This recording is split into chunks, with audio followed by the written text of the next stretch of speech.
En 2023, Toyota a dépensé 4 milliards de dollars en publicité. Ford, 2,5 milliards. Mercedes, près de 2 milliards. Tesla, presque zéro. Et pourtant, Tesla est la marque automobile la plus connue au monde. Pas d'affiches, pas de spots TV, pas d'influenceurs payés, pas d'agence. Alors comment une entreprise qui refuse de faire de la pub devient-elle obsédante ?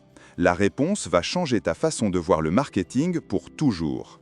Le secteur automobile tourne autour d'une règle non écrite. Pour exister, tu payes. Tu payes des agences, tu payes des médias, tu payes des célébrités.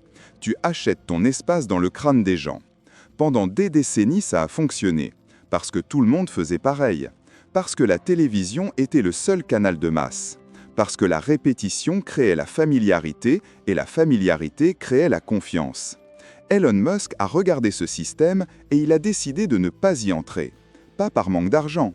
Tesla était déjà valorisée à plusieurs milliards quand elle a confirmé ne consacrer aucun budget publicitaire traditionnel. C'était un choix stratégique, calculé, presque provocateur. Et la première raison est aussi simple qu'elle est radicale. Le produit lui-même est la publicité. Quand tu vois une Tesla dans la rue pour la première fois, quelque chose se passe. Ce silence, cette ligne, cette façon qu'elle a de démarrer sans bruit et d'accélérer comme si les lois de la physique ne s'appliquaient pas tout à fait à elle. Tu n'as pas besoin qu'on te la vende, tu veux savoir ce que c'est. C'est ce qu'on appelle le product pull. Le produit tire le regard, génère la curiosité, crée le bouche à oreille sans qu'une seule ligne de budget marketing ne soit dépensée.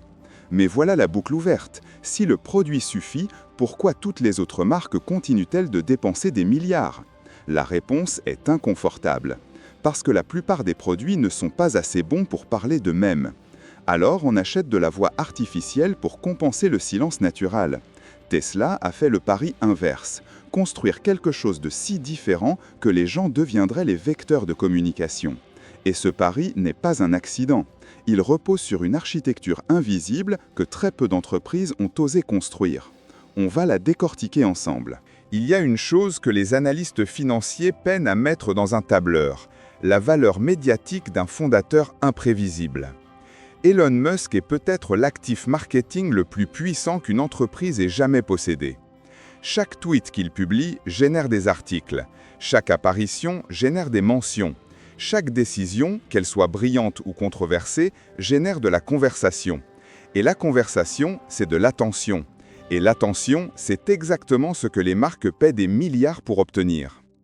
Une étude d'Apex Marketing a estimé qu'Elon Musk génère à lui seul l'équivalent de plusieurs centaines de millions de dollars de couverture médiatique gratuite chaque année pour Tesla, juste par son existence publique. Ce n'est pas un accident non plus. Musk maîtrise quelque chose que peu de dirigeants comprennent. Le bruit bien dosé est plus efficace que la communication parfaitement polie. Une pub TV dure 30 secondes et est oubliée en 30 minutes. Un tweet controversé de Musk peut tourner pendant 72 heures sur tous les plateaux, tous les fils d'actu, tous les podcasts. Mais attention, et c'est là que ça devient intéressant, cette stratégie a un coût caché que personne ne calcule vraiment. Quand le fondateur est la marque devient aussi vulnérable que l'homme. Chaque scandale personnel écorne le vernis de l'entreprise. Chaque décision erratique sème le doute chez les investisseurs. Et pourtant, Tesla continue. Parce que la deuxième mécanique est encore plus profonde que la première. Il ne s'agit pas seulement d'un homme médiatique, il s'agit d'une communauté qui a été transformée en armée de communication volontaire. Tesla n'a pas des clients, Tesla a des évangélistes.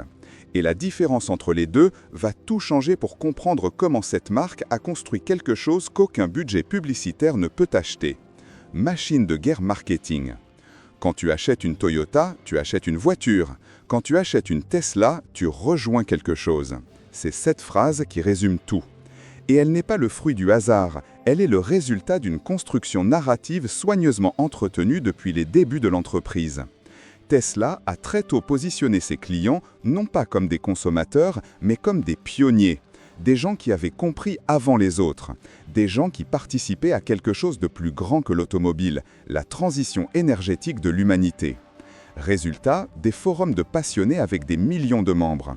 des chaînes YouTube non officielles qui cumulent des centaines de millions de vues, des propriétaires qui filment leur Tesla, qui publient leurs trajets, qui comparent leurs statistiques de charge, qui débattent des mises à jour logicielles comme s'ils commentaient un match de foot.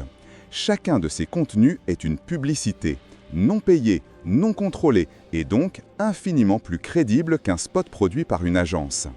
Le programme de référal de Tesla a poussé cette logique encore plus loin. Pendant plusieurs années, l'entreprise offrait des avantages concrets, miles de supercharge gratuits, accès anticipé à des modèles, à chaque client qui ramenait un nouveau client. Elle transformait littéralement ses acheteurs en vendeurs. C'est du marketing de réseau, mais pour une voiture de luxe électrique. Et ça a fonctionné à une échelle que personne n'avait anticipée. Mais voici la question que tu devrais te poser maintenant à mi-chemin de cette vidéo. Est-ce que ce modèle est reproductible ? Est-ce qu'une autre entreprise peut faire la même chose? Ou Tesla a-t-elle une fenêtre d'avantage qui est déjà en train de se refermer? La réponse est dans les chiffres, et les chiffres racontent une histoire bien plus nuancée que ce que les headlines veulent bien dire. On y arrive dans la dernière partie. Tesla n'a pas inventé le marketing de bouche à oreille. Red Bull, Apple, Harley-Davidson, d'autres marques ont construit des communautés passionnées avant elle. Mais Tesla a poussé le concept à un niveau d'efficacité systémique qu'aucune autre marque automobile n'avait atteint. Elle a aligné 3 leviers simultanément. Un produit radicalement différent, un fondateur médiatiquement omniprésent et une communauté transformée en chambre de résonance. Ces 3 leviers fonctionnent ensemble. Retirez-en un seul et le système vacille. Et c'est exactement ce qui commence à se passer. Depuis 2022 à 2023, les ventes de Tesla ont ralenti dans plusieurs marchés. La concurrence électrique s'est intensifiée, BYD, Rivian, Mercedes EQ, BMW i. Le produit n'est plus aussi unique qu'il l'était. Et la communauté évangéliste, elle, s'est lézardée. Les controverses autour de Musk, que ce soit Twitter/X, ses positions politiques, ses déclarations, ont creusé un fossé entre la marque et une partie de ses clients historiques. Tesla a alors fait quelque chose d'inédit dans son histoire. Elle a commencé à tester la publicité traditionnelle. Des spots, des campagnes, des achats médias. C'est un aveu discret mais puissant, le modèle zéro pub n'est pas une loi universelle. C'est une stratégie qui fonctionne dans des conditions précises. Disruption forte, fondateur charismatique, produit sans équivalent. Quand ces conditions s'érodent, la réalité du marché reprend ses droits. Alors, quelle est la vraie leçon ? Ce n'est pas « ne faites pas de publicité », c'est quelque chose de bien plus difficile à entendre. La publicité n'est pas une stratégie.